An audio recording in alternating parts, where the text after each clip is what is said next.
Après la Deuxième Guerre mondiale, il y a eu l'introduction de produits industriels dans les supermarchés et l'ouverture de plus en plus de grandes surfaces de taille de plus en plus importante. Et les gens, du coup, se sont habitués à travailler, passer du temps à faire du sport, à leurs loisirs, à conduire, à faire ses courses et à faire confiance à des marques de plus en plus connues.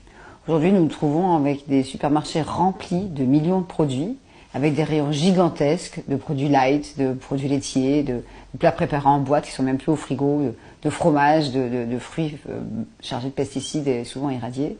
Et donc le consommateur arrive et il fait ses courses et il consomme, il consomme, il consomme. On ne prend plus le temps de cuisiner à la maison et de savoir vraiment ce qu'on consomme. Il faut se rappeler que ce n'est pas parce que c'est bon au goût que c'est bon pour la santé. Et ça, c'est primordial. C'est-à-dire, quand on va manger par exemple du surimi, on va se dire, avec une salade, c'est bon, c'est du crabe.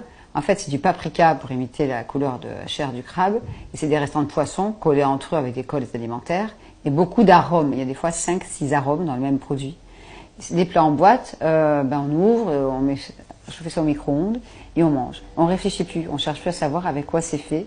Et on devient comme Blanche-Neige, on mange des choses qu'on nous apporte. Et on ne cherche pas à réfléchir, à dire qu'est-ce qu'il y a dans ce produit.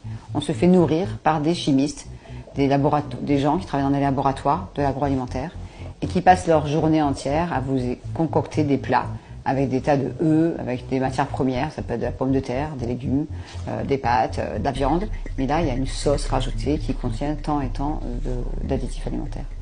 Et aujourd'hui, on se retrouve avec les maladies émergentes qui s'amplifient chaque année, l'obésité, le diabète, l'hyperactivité chez les enfants, les troubles du comportement, la paranoïa, la dépression, les tentatives de suicide sont aussi liées. La schizophrénie est aussi liée à la nourriture, mais ça on n'en parle pas. Et on en a de plus en plus. On a aussi beaucoup d'enfants autistes en France. On a dépassé 64 000 enfants autistes. On a aussi des enfants épileptiques, énormément. Des enfants diabétiques, des enfants obèses, des fois qui naissent en surpoids. Pourquoi? Parce que la maman a consommé de la malbouffe pendant la grossesse. Et donc ça donne des enfants qui naissent déjà avec des kilos en trop et qui ont faim tout le temps, parce que leur cerveau a été déréglé par ces additifs dont on a parlé tout à l'heure. Donc il y a vraiment urgence à se réapproprier notre alimentation, à comprendre qu'on peut encore manger autrement et réapprendre à cuisiner.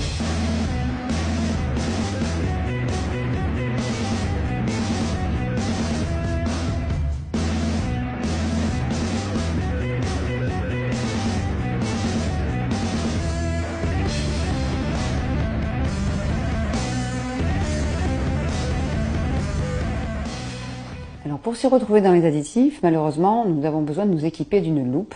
Parce que quand on prend un produit alimentaire, la liste des ingrédients est écrite en lettres de parfois d'un demi-millimètre de hauteur.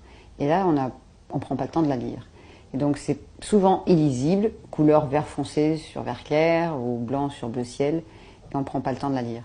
Donc il suffit de s'équiper d'une loupe qu'on trouve des fois à 1 ou 2 euros.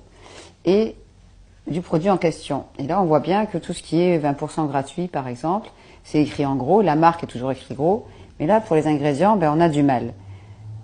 Le consommateur étant pressé et voulant partir plutôt du supermarché, va partir avec son caddie rempli de produits alimentaires en faisant confiance. Plus la marque est connue, plus on fait confiance, surtout en période de crise. Et là, on ne prend pas le temps d'aller voir ce qui se cache dans le produit.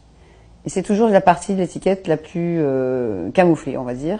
Donc là, on va voir dans ce produit édulcorant pour milieu. Donc c'est ce qu'il y a de plus. Xylitol, sucralose, acésulfame K, aspartame, il est là.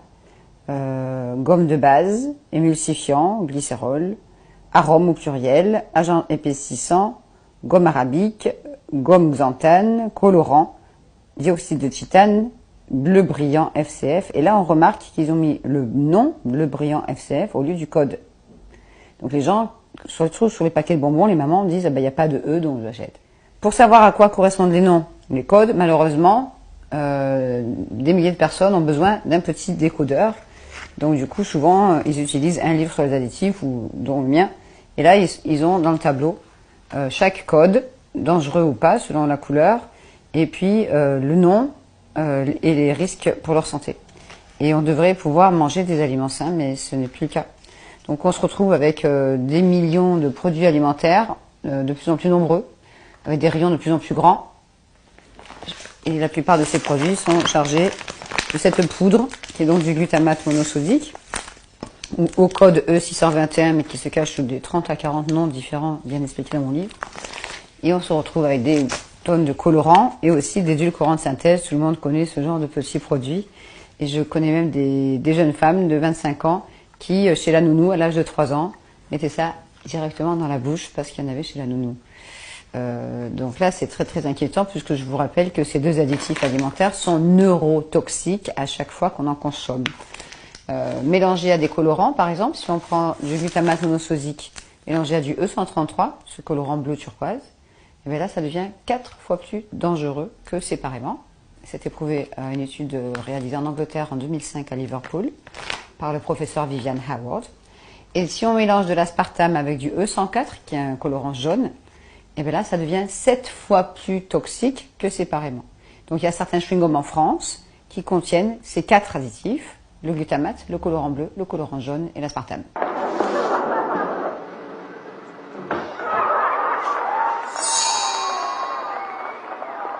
Pour l'aspartame, on peut le trouver donc sous les codes déjà cités, mais on le trouve dans plus de 14 000 produits alimentaires aujourd'hui et 5 à 600 médicaments, même pour bébés. En fait, ces avancées technologiques ne sont pas forcément de bonnes avancées pour le consommateur. Le but des fabricants, des industriels de l'agroalimentaire, c'est de vendre toujours plus en quantité grandissante et de faire du profit, au détriment bien sûr de la santé du consommateur et des enfants. Parce qu'il y a des millions de parents aujourd'hui qui donnent des quantités industrielles de bonbons, de chips, de plats préparés, de plats en boîte ou de desserts lactés, et qui ignorent totalement ce qui se trouve dans ces produits finis, et qui pensent faire plaisir aux enfants ou nourrir sainement les enfants.